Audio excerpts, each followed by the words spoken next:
Daily. Taste the Daily.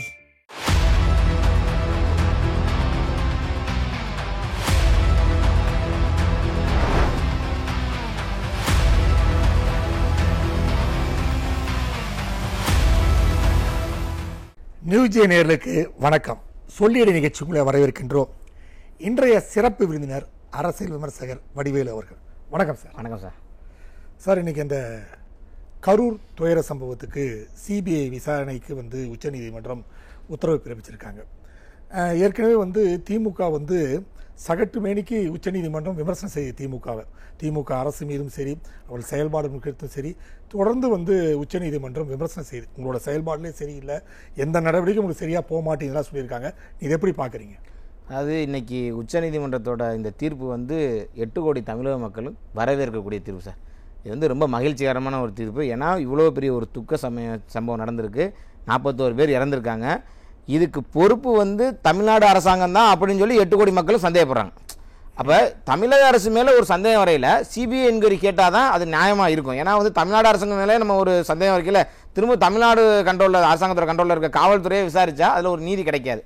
அதனால் 8 கோடி மக்களும் எதிர்பார்த்த ஒரு விஷயத்தை இன்றைக்கி உச்சநீதிமன்றம் நிலைநாட்டியிருக்குங்கிறது மிக மகிழ்ச்சியான விஷயம். தொடர்ச்சியாக தமிழ்நாடு அரசாங்கம் இதை எதிர்த்து இல்லை நாங்களே விசாரணை பண்ணுறோம் அப்படின்னு சொல்லையிலேயே அது மீது மக்களுக்கு மிகப்பெரிய ஒரு அதிருப்தி, ஒரு சந்தேகம் இருக்குது.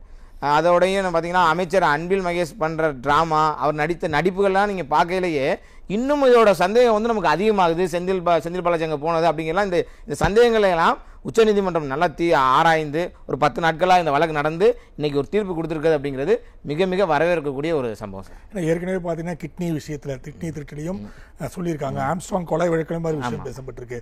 இப்போ இந்த கரூர் துயர விஷயத்திலையும் உச்சநீதிமன்றம் பெரிய நிகழ்வை ஏற்படுத்தியிருக்காங்க. அதாவது நிச்சயமாக நீங்கள் பார்த்துக்கிட்டிங்கன்னா வரிசைக்காக பார்த்துக்கிட்டிங்கன்னா எல்லா கேஸுக்குமே உச்சநீதிமன்றத்தை இவங்க எதுக்கு நாடுறாங்க அப்படின்னா ஒரு நல்ல விஷயத்துக்கு எதுக்குமே நாடலை சார். ஒரு குற்றவாளிக்கு நான் தண்டனை வாங்கி தந்துடணும்னு நாடுனா நம்ம இதை வரவேற்கலாம் சார். இவங்க எதுக்கெல்லாம் வரவேற்கிறாங்க பாருங்கள். கரூரில் நடந்த 41 கொலைகளுக்கு உச்சநீதிமன்றம் போய் சிபிஐ என்கொயரி வேணாம் அப்படிங்கிறதுக்கு உச்சநீதிமன்றம் போகிறாங்க. அதே மாதிரி பார்த்துக்கிட்டிங்கன்னா ஆம்ஸ்ட்ராங் கொலை வழக்குக்கு அது மேலே நமக்கு சந்தேகம், மக்களுக்கே சந்தேகம் யார் பேருக்குன்னா செல்வ பிறந்தகை மேலேயும் மக்களுக்கு சந்தேகம் இருக்குது, அமைச்சர் சேகர்பாபு மேலேயும் சந்தேகம் இருக்குது. இது மக்களுக்கான சந்தேகம். இந்த சந்தேகத்தை தீர்க்கணும் அப்படிங்கிற சிபிஐ என்கொயரி கேட்குறாங்க. ஒரு அரசாங்கத்துக்கு மேலே சந்தேகம் வரும் அப்படிங்கிற சிபிஐ என்கொயரிங்கிறது நேச்சுரலான விஷயம். அதுக்கும் உச்சநீதிமன்றத்தில் போய் இவங்க இல்லை எங்களுக்கு வேணாம்னு சொல்லி ஸ்டே வாங்குறாங்க. கிட்னி திருட்டு, அந்த கிட்னி திருட்டு அந்த ஹாஸ்பிட்டலோட யாருன்னு பார்த்தீங்கன்னா அதோட ஓனர் பார்த்தீங்கன்னா திமுகவை சேர்ந்தவர், ஒரு எம்எல்ஏ இருக்கவர். அந்த ஹாஸ்பிட்டல் நடந்த அந்த இதுக்குமே பார்த்தீங்கன்னா எஸ்ஐடி ஒரு சிறப்பு புலனாய்வு குழு அமைச்சிருக்காங்க. அதுவுமே வேணான்னு சொல்லி இவங்க உச்சநீதிமன்றம் போகிறாங்க. இதெல்லாம் பார்த்துக்கிட்டீங்க அப்படின்னா தொடர்ச்சியாக உச்சநீதிமன்றம் திமுக அரசாங்கத்தை தலையில் கொட்டி இல்லை இதெல்லாம் சிபிஐ விசாரிக்கலாம், இதுக்கான முழு இது இருக்குது அப்படின்னு சொல்லி இன்றைக்கி ஒரு தீர்ப்பு கொடுத்துருக்குங்கிறது திமுக அரசாங்கத்துக்கு மிகப்பெரிய அசிங்கம், தமிழக மக்களுக்கு மிகப்பெரிய வெற்றி. அதே மாதிரி பார்த்தீங்கன்னா தேசிய குற்ற ஆவண காப்பகம் அவங்க என்சிஆர்பின்னு சொல்கிறவங்க ஒரு பெரிய ஒரு பட்டியலை வெளியிட்டிருக்காங்க. அதாவது தமிழ்நாடு மிகப்பெரிய குற்றவியல் செயலுக்கு முன்னோடியாக இருக்குது. அதாவது குறிப்பாக பெண்களுக்கு, குழந்தைகளுக்கு ஜாதி ரீதியான வன்முறைகள், அதுக்கப்புறம் ஆதிதிராவிடர் மீது வன்முறைகள் என்று அதிகமான வன்முறை தமிழர்கள் தான் இருக்குது. புள்ளி விவரத்தோட செய்தி சொல்லியிருக்காங்க. இது மிகப்பெரிய அதிர்ச்சியை வழங்கி இருக்குது. அது என்னன்னு பார்க்க முடியுமா? அது நீங்கள் கடந்த ஆண்டையும் நான் இப்போ நிகழ்கிற அரசாங்கத்தையுமே நான் ஒப்பிட்டு கூட சொல்கிறேன் சார். எப்போதுமே பார்த்துக்கிட்டீங்க அப்படின்னா ஒரு அரசாங்கம் போகுது, இன்னொரு அரசாங்கம் வருதுங்கன்னா காலங்கள் போக போக குற்றங்கள் குறையணும். இதுதான் வரலாறாக இருக்கணும். இப்போ பார்த்துக்கிட்டிங்கன்னா முந்தைய அரசாங்கத்தில் இப்போ 2019 நான் புள்ளி விவரத்தோட சொல்கிறேன், 2019 பழைய அரசாங்கம் இருந்தப்போ இருந்த குற்றங்களையும் இப்போ திமுக அரசாங்கம் இருக்க குற்றங்களையும் பார்த்துக்கிட்டிங்கன்னா பாலியல் ரீதியாக பெண்களுக்கான குற்றங்கள் பார்த்துக்கிட்டிங்கன்னா 2019 வெறும் 4934 கேஸ் ஃபைல் ஆயிருக்கு. இப்போ திமுக அரசாங்கம் இந்த 4.5 வருஷத்தில் அப்படியே 50% அதிகமாகி 8943 கேஸ் வழக்குகள் பதிவாயிருக்கு. அதே மாதிரி சிறுவர்களுக்கான வழக்குகள் பார்த்துக்கிட்டீங்க அப்படின்னா 4139 வழக்குகள் பதிவாயிருந்தது. இப்போ இந்த 4.5 வருடங்களில் பார்த்துக்கிட்டீங்க அப்படின்னா 6984 வழக்குகள் பதிவாயிருக்கு. மிகப்பெரிய ஆச்சரியம். இது பார்த்தீங்கன்னா கிட்டத்தட்ட 10-20% இது அதிகமாயிருக்கு. அதே மாதிரி போக்சோ குற்றங்கள் பார்த்துக்கிட்டீங்க அப்படின்னா 2366 வழக்குகள் பதிவாயிருக்கு 2019 அதிமுக ஆட்சியில். இப்போ அதை பார்த்தீங்கன்னா அப்படியே 2 மடங்கு 50% அதிகரித்து 4586 வழக்குகள் பதிவாயிருக்கு. இது எவ்வளோ பெரிய அவல நிலைன்னு பாருங்க சார். அதாவது இதை பார்க்குற பெண்கள் கொஞ்சமாவது உங்களோட நெஞ்சில் மனசை யோசித்து பார்த்து நெஞ்சில் கை வச்சு நீங்கள் யோசிங்க. இதுக்கெல்லாம் யார் காரணம்? ஒரு குற்றம் அதிகரிச்சுக்கிட்டே போகுது. இதுக்கெல்லாம் மெயின் காரணம் அப்படின்னு பார்த்தீங்கன்னா 24 மணி நேரமும் டாஸ்மாக் ஓடிக்கிட்டு இருக்கு, 24 மணி நேரம் மது கடைகள் திறந்துகிட்டு இருக்கு. மக்கள் பெண்கள் நிச்சயமா யோசிக்கணும், எத்தனை பெண்கள் இந்த சாராயத்தினால தாலியை இழந்துட்டு நிக்கிறாங்க, எத்தனை குழந்தைகள் தன் அப்பாவை இழந்துட்டு இந்த சாராயத்தினால இழந்துட்டு நிக்கிறீங்க. இது எல்லாத்தையும் நீங்க கொஞ்சம் யோசிச்சு பாருங்க. இதையெல்லாம் தாண்டி நீங்க அந்த தேர்தல் நேரத்தில் கொடுக்க போற ஒரு 500 1000 அந்த திமுக அரசாங்கம் கொடுக்குற அந்த 500 1000க்காக ஆசைப்பட்டு இந்த திமுகவை நீங்க தொடர்ச்சியா நீங்க ஆட்சியில் வச்சிருந்தா இந்த மாதிரி தாலி அறுப்பு சம்பவங்கள், இத்தனை குற்றங்கள் உங்களுக்கு வந்து இந்த 500 1000 தான் முக்கியமா, இல்லை வந்து தன் பிள்ளைகள் வந்து அனாதையா நிக்கிறதோ, இல்லை நீங்க தாலி அறுத்துட்டு நிக்கிறதோ, இல்லை தன் பிள்ளை வந்து கஞ்சா அடிச்சுட்டோ குடிச்சிட்டோ நரோட்ல படுத்து கிடக்கிறதெல்லாம் நீங்க விரும்பணும் அப்படின்னு நினைச்சீங்கன்னா இந்த 500 ரூபாய் வாங்கிட்டு நீங்க தேர்தலுக்கு முன்னாடி நீங்க திமுக ஓட்டு போகலாம். அதாவது மக்கள் பெண்கள் நிச்சயமா 4 கோடி பெண்கள் இருக்காங்க. அதுல கிட்டத்தட்ட பாத்தீங்கன்னா 3 கோடி பெண்களுக்கு வாக்கு இருக்கு. நம்ம இதுல பாத்தீங்கன்னா 6 கோடி வாக்குல 3 கோடி பெண்கள் இருக்காங்க வாக்கு. பெண்களோட வாக்கு நிச்சயமா இந்த தடவை பணம் வாங்காம முதல் தேர்தலா தமிழ்நாட்டில இருந்து இதை ஆரம்பிப்போம். முதல் தேர்தலா பெண்கள் பணம் வாங்காம இந்த தடவை வாக்களிக்கணும் அப்படிங்கறத நான் கேட்டுக்கிறேன். இதே மாதிரி ஆதி திராவிடர்களோட வன்முறை மீது அவர்கள் மீது சாத்தப்பட்ட வன்முறை 50% அதிகமாக இருக்கு. ஜாதிக ரீதியாக 9% அதிகமாக இருக்கு. ஸோ அதிகமான குற்றங்கள் நிகழப்பட்டிருக்கு தமிழகத்தில். தேசிய அளவுலேயே வந்து ஒரு மிகப்பெரிய குற்றம் சாட்டிருக்காங்க இல்லையா? இது வந்து நம்ம கொடுக்குற ஸ்ட்ராட்டஜி கிடையாது. இது வந்து நீங்க பாத்தீங்கன்னா எல்லா நாளிதழிலும் வந்திருக்கு. தேசிய குற்றப்பிரிவு புலனாய்வோட புள்ளி விவரங்கள் இதை மாதிரி சொல்லுது. கவர்னர் நேற்று பேசியிருக்காரு, ஆதி திராவிடர்களுக்கு மீதான குற்றங்கள் வந்து 40% அதிகரிச்சிருக்கு, அந்த அவங்க மேல பெண்களுக்கு மீதான குற்றங்கள் வந்து மிகப்பெரிய அதிகமாக இருக்கு அப்படின்னு சொல்லி கவர்னர் பேசுறாரு. தேசிய புலனாய்வு அமைப்பு சொல்லுது. இதெல்லாம் சொல்லையில பாத்துக்கிட்டீங்க அப்படின்னா நமக்கு நெஞ்சமே பதறுது. மற்ற மாநிலங்களில் ஒப்பிடையில் தமிழகம் வந்து மிகப்பெரிய குற்றங்கள் அடங்கிய ஒரு மாநிலமா மாறிக்கிட்டு வருங்கிறது வருத்தமான ஒரு விஷயம் தான் சார். அதே மாதிரி பாத்தீங்கன்னா மின்சாரம் இப்போ எப்படி வந்து ஒரு இருண்ட காலம்னா திமுகவோட ஆட்சி காலத்தில் இருண்ட காலம்னு சொல்லலாம். கிட்டத்தட்ட பார்த்தீங்கன்னா கடந்த முறை அவங்க ஆட்சியில் இருக்கும்போது, அதாவது 2011க்கு முன்னாடி ஆட்சியில் இருக்கும்போது இருண்ட காலமாகவே தமிழகத்தில் கிட்டத்தட்ட 10 மணி நேரம் 12 மணி நேரம்லாம் மின்சாரம் இல்லாமல் இருந்துச்சு. இப்பவும் அதே சூழ்நிலை பல கிராமங்களில் மின்சாரம் வந்து துண்டிக்கப்படுது. ஏன்னு கேட்டால் இவங்க அந்த மேனேஜ்மெண்ட் ஆஃப் கரண்ட், அதாவது மின்சாரத்தோட அந்த மேலாண்மை பற்றி இவங்க சரியாக புரிந்து கொள்ள முடியாமல் காரணத்தால் தான் பல நிர்வாகங்கள் பல பேர் வந்து இந்த தமிழகத்தில் வந்து தங்களை நிறுவனத்தை ஓப்பன் செய்ய வேண்டும், திறந்து வைக்க வேண்டும் நினைக்கும் போது இவங்க லஞ்சம் கேட்பதால பல மாநிலத்துக்கு போயிடுறாங்கன்னு குற்றச்சாட்டு இருக்கு இல்லையா? இது எப்படி பார்க்குறீங்க சார்? அதாவது சார் ஒரு காலத்தில், அதாவது 2011 அதுக்கப்புறம் பார்த்தீங்க அப்படின்னா தமிழ்நாடை திரும்பவும் மின்மிகை மாநிலமாக மாற்றினாங்க. யார் ஜெயலலிதா இருக்கையில் தமிழகம் மின்மிகை மாநிலமாக மாறுச்சு. அதாவது மின்மிகை மாநிலம் எப்படின்னா நம்ம மற்ற மாநிலங்களுக்கு வந்து மின்சாரம் கொடுக்குற அளவுக்கு நம்ம வந்து மின்மிகை மாநிலமாக இருந்தோம்.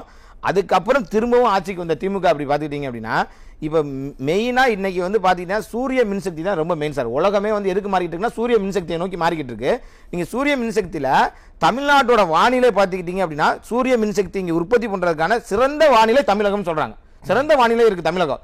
இப்போ சில குளிர் பிரசங்களாக அதை நீங்கள் பண்ண முடியாது. தமிழகம் வந்து சிறந்த வானிலைன்னு சொன்னதுக்கப்புறம் கூட அந்த நீங்கள் பட்டியல் பார்த்தீங்க அப்படின்னா ஒரு ஸ்டாட்டிஸ்டிக் புள்ளி விவரங்கள் விட்டுருக்காங்க. அந்த பட்டியலை பார்த்துக்கிட்டிங்கன்னா ராஜஸ்தான் முதல் இடத்துல இருக்கு, 2வது இடத்துல குஜராத் இருக்கு, 3வது இடத்துல இந்த தமிழ்நாடு பின்னாக்கு தள்ளி மகாராஷ்டிரா 3வது இடத்துக்கு போய் தமிழ்நாடு 4வது இடத்துக்கு வருது. பாத்துங்க, அப்ப எவ்வளவு பெரிய கேவலம் பாருங்க. நம்ம வந்து ஒரு மின்மிகை மாநிலமா இருந்த தமிழகம் இன்னைக்கு வந்து மின்ன வந்து வெளி மாநிலங்கள் வந்து நம்ம வந்து கடன் வாங்குற நிலைமைக்கு இருக்கோம். இப்ப ராஜஸ்தான் வந்து சூரிய வந்து 34,000 மெகாவாட் வந்து சூரிய மின்சக்தி வந்து உற்பத்தி பண்றாங்க. குஜராத் வந்து பாத்தீங்கன்னா 23,000 மெகாவாட் உற்பத்தி பண்றாங்க. மகாராஷ்டிரா 15,000 மெகாவாட் உற்பத்தி பண்றாங்க. ஆனா தமிழ்நாடு வெறும் 11,000 மெகாவாட் தான் உற்பத்தி பண்றாங்க. இது வந்து எப்படின்னா தமிழ்நாட்டில் ஏன் இது இவ்வளவு கம்மி ஆகுது அப்படின்னு நீங்க பாத்தீங்கன்னா நீங்க சரியா சொன்னீங்க. இந்த மாதிரியான சூரிய மின்சக்தி எல்லாம் பண்ணணும் அப்படின்னா அதுக்கு வந்து நீங்க இடங்கள்லாம் வந்து நீங்க வந்து அவங்களுக்கு வந்து தனியார் அமைப்புகளுக்கு வந்து நீங்க இடம் ஒதுக்கி கொடுக்கணும். இதுல எல்லாம் மிகப்பெரிய லஞ்சம் வாங்குறாங்க. மிகப்பெரிய லஞ்சம் வாங்குறது, அப்படி லஞ்சம் கொடுக்கலன்னா அதுக்கு காலதாமதம் படுத்துறது. அப்படி காலதாமதம் படுத்தல என்ன ஆகும்? தனியார் கம்பெனிகள் என்ன பண்ணுவாங்க? இங்க இருந்தா சரிப்பட்டு வரான்னு சொல்லி குஜராத்தை நோக்கியோ ராஜஸ்தானை நோக்கியோ மகாராஷ்டிரா நோக்கியோ அவங்க நகர ஆரம்பிக்கிறாங்க. அதனால இங்க வந்து மின்மிகை மாநிலமா இருந்த தமிழகம் இன்னைக்கு வந்து மின் பற்றாக்குறை மாநிலமா மாறுது. இதுக்கு முழுக்க முழுக்க காரணம் அரசும் அரசு அதிகாரிகள் தான் இதுக்கு முழுக்க காரணம். அதே மாதிரி பார்த்தீங்கன்னா சமீபத்தில் இந்த மருந்து உற்பத்தி தமிழகத்தில் வந்து குழந்தைகளுக்கான மருந்து உற்பத்தி நிறுவனம் வந்து மருந்து கொடுத்ததில் மகாராஷ்டிரா போன்ற மாநிலங்களில் வந்து கிட்டத்தட்ட 22 குழந்தைகள் மரணம் அடைந்திருக்கிறது. அந்த மாநில முதல்வர்லாம் வந்து தமிழக அரசை தான் குற்றம் சாட்டுறாங்க. நீங்கள் சரியான முறையில் வந்து அதை வந்து நீங்கள் பார்க்கல, சோதிக்கலை, மருந்துகளை சரியான முறையில் சோதிக்கலை, காலகாலத்தில் நீங்கள் வந்து அதுக்கான பரிசோதனை நடத்தவில்லை என்ற குற்றம் சாட்டியிருக்கிறாங்க. அதே மாதிரி ஆடிட்டிங் கமிட்டி இந்த குற்றச்சாட்டு 2 ஆண்டுகள் முடிய வச்சிருக்காங்கன்னு சொல்லப்படுது. நீங்கள் எப்படி பார்க்குறீங்க சார்? இந்த ஆடிட்டிங் கமிட்டிங்கிறது ரொம்ப பவர்ஃபுல்லான கமிட்டி. அவங்க தான் ஃபைனல் அத்தாரிட்டி. அதை என்ன மாதிரியான உத்தரவு தெரிவிக்கிறாங்களோ அந்த உத்தரவு வந்து ஃபாலோ பண்ணுறது அந்த மாநில அரசாங்கத்தோட விஷயம். அந்த ஆடிட்டிங் கமிட்டி பரிந்துரை பண்ணியுமே தமிழக அரசு அதை வந்து ஒரு முழுமையாக வந்து அதை வந்து ஆய்வு பண்ணாமல் முழுமையாக அதை வந்து எடுத்துகிட்டு போகாமல் இன்னும் அதை காலதாமதப்படுத்திட்டு இருக்காங்க. இப்போ இடையில வந்து மிகப்பெரிய அழுத்தம் கொடுத்தனால ஒரு கடமைக்கு ஒரு 3 பேரை சஸ்பெண்ட் பண்ணியிருக்காங்களே தவிர இது வந்து குழந்தைகளோட உயிர் பிரச்சனை, வாழ்வாதார பிரச்சனை. இன்னைக்கு வந்து நீங்கள் தமிழ்நாடு அரசு ரொம்ப சாதாரணமாக சர்வசாதாரணமாக இதை கடந்து எடுத்துகிட்டு போக பார்க்குறாங்க. ஆனால் இது வந்து மிகப்பெரிய உயிர் பிரச்சனை. இந்த பிரச்சனை என்னங்கிறது வந்து நம்ம மற்ற மாநிலங்களுக்கு தெரிஞ்சு அந்த மாநில முதலமைச்சரை கண்டிக்கிறார் நம்ம அரசாங்கத்தை. ஏன்னா இங்கே வந்து அங்கே உள்ள உயிரிழப்புகள் ஏற்படுத்தியிருக்கு. அதுக்கான முக்கிய காரணம் இங்கே தமிழ்நாட்டில் தான் நம்ம இதோட ஸ்டார்டிங் இருக்குது. இங்கே என்கொயரி ஒழுங்காக பண்ணணும்னு அதுக்கு சப்போர்ட் பண்ண இவங்க மறுக்கிறாங்க.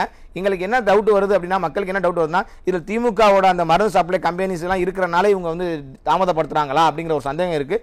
கண்டிப்பாக இதுக்குமே பார்த்தீங்கன்னா ஒரு சிறப்பு புலனாய்வு குழுவோ இல்லை வந்து மத்திய அரசாங்கத்தோட சிபிஐயோ நமக்கு வந்து என்கொயரி பண்ணாதான் இது உண்மையான நிலவரம் தெரியும் சார். அதே மாதிரி சட்டம் ஒழுங்கு என்பது சந்தி சிரித்து கொண்டிருக்கின்றது. இப்போ பார்த்தீங்கன்னா நெல்லை தச்சாநல்லூர் நேற்று வந்து பெட்ரோல் பாமே வந்து காவல் நிலையங்களில் போடக்கூடிய சூழ்நிலை இருக்குது. எப்படி பார்க்குறீங்க சார்? அதாவது குற்றவாளி ரவுடிகள் இவங்கெல்லாம் வந்து எப்படி சார் உருவாங்க? தானாக வானத்தில் இருந்தால் சார் குதிச்சுட்டாங்க. யாரும் வானத்தில் இருந்தெல்லாம் குதிக்கிறது கிடையாது சார். காவல்துறை, இந்த அரசாங்கத்தில் இருக்க காவல்துறையும் திமுக கட்சியை சேர்ந்த கட்சிக்காரர்களும் விடுதலை சிறுத்தைகள், நீங்கள் பார்த்துருப்பீங்க, விடுதலை சிறுத்தை கட்சிக்காரெல்லாம் வக்கீலையே கோர்ட்டு வாசலை போட்டு அடிக்கிறாங்க. இந்த மாதிரியான சூழல் இருக்கையில் இந்த திமுக காரங்க, விடுதலை சிறுத்தை கட்சிக்காரங்க இல்லை இப்போ அரசாங்கத்தில் இருக்கவங்களே வந்து பார்த்தீங்கன்னா ரவுடிசங்களை உருவாக்குறாங்க. இவங்க உருவாக்கி இவங்க வளர்த்து விடுற இந்த ரவுடிசமே இப்போ இவங்களுக்கு எதிராக வந்து நிற்குது. இப்போ காவல்துறையில் பாம்பு போடுற அளவுக்கு ஒருத்தனுக்கு தைரியம் வருது. இந்த 2025லையும் பெட்ரோல் கொண்டு வந்து காவல்துறை மேலே வீசுறான் அப்படின்னா அவனுக்கு எவ்வளோ தைரியம் இருக்கும் பாருங்க. அப்போ ஏன்னா இந்த அரசாங்கத்துக்கு எல்லாத்துக்கும் நான் கட்டிங் கொடுக்குறேன், எல்லாத்துக்கும் லஞ்சம் கொடுக்குறேன். நைட்டு 10 மணிக்கு மேலே ஒரு கடை திறந்து வந்தால் கோர்ட்டு சொல்லுது 24 மணி நேரமும் கடைகளை திறந்து வைக்கலான்னு. 10 மணிக்கு கடை திறந்தால் 10,000 லஞ்சம் கொடு, 20,000 லஞ்சம் கொடுன்னு இந்த போலீஸே போய் நிற்கல. அவன் எப்படி அந்த போலீஸை மதிப்பான்? ஓ நம்ம என்ன தப்பு பண்ணாலும் காசை கொடுத்துக்கலாம் அப்படிங்கிற நினைப்பு தான் இருப்பான். இப்போ பெட்ரோல் குண்டு வீச்சுகள் வந்து அந்த சட்டத்தை வந்து கடுமையாக்கணும் நம்ம எவ்வளவோ சொல்லியிருக்கோம். அந்த கடுமையாக்கன்னு சொல்ல சட்டத்தை கடுமையாக சொல்கிற அந்த போலீஸ் ஸ்டேஷன்லேயே போய் ஒருத்தன் குண்டை போடுறான் அப்படின்னா சட்டம் ஒழுங்கு எப்படி? இன்னைக்கு பெண்களுக்கோ குழந்தைகளோ இல்லை சாதாரண ஒரு மனிதனோ இன்னைக்கு வந்து வெளியில் போகிறதுக்கு எவ்வளோ அச்சப்படுவோம் அப்படிங்கிறதுக்கு இந்த ஒரு விஷயமே எடுத்துக்காட்டு. ஆமாம், அதே மாதிரி பாஸ் கல்வி அந்த மிகவும் மோசமான நிலையில் தமிழகத்தில் கல்வி இருக்குது. கிட்டத்தட்ட பார்த்தீங்கன்னா சென்னை பல்கலைக்கழகம் மதிப்பெண் சர்டிஃபிகேட் தர்றதுக்கே வந்து மிக மோசமாக இருக்கு, பணமே இல்லை கையிலன்றாங்க. இப்படி ஒரு சூழ்நிலை இருக்கு. எப்படி இது அவமானத்தோட உச்சக்கட்டம் சார். அதாவது கல்லூரி மாணவர்களோட சான்றிதழை அச்சிட 3 வருஷமா அச்சிடல சார். 3 வருஷமா அச்சிடாம அதை தாமதப்படுத்திட்டு போறாங்க. அதுக்கு தாமதத்துக்கான காரணம் என்னன்னு கேட்டா பணம் இல்லை. அந்த யூனிவர்சிட்டிக்கு பணம் இல்லை அப்படிங்கிறா எவ்வளவு கேவலமான விஷயம் சார். தமிழ்நாடு கேட்டா என்ன சொல்றாங்க, எங்க கிட்ட எவ்வளவோ பொருளாதார வசதி இருக்கு, இது வந்து வசதியான மாநிலம், தமிழகம் முன்னேறிய மாநிலம். ஏன் எப்படிலாம் நீங்க பேசுறீங்கல்ல?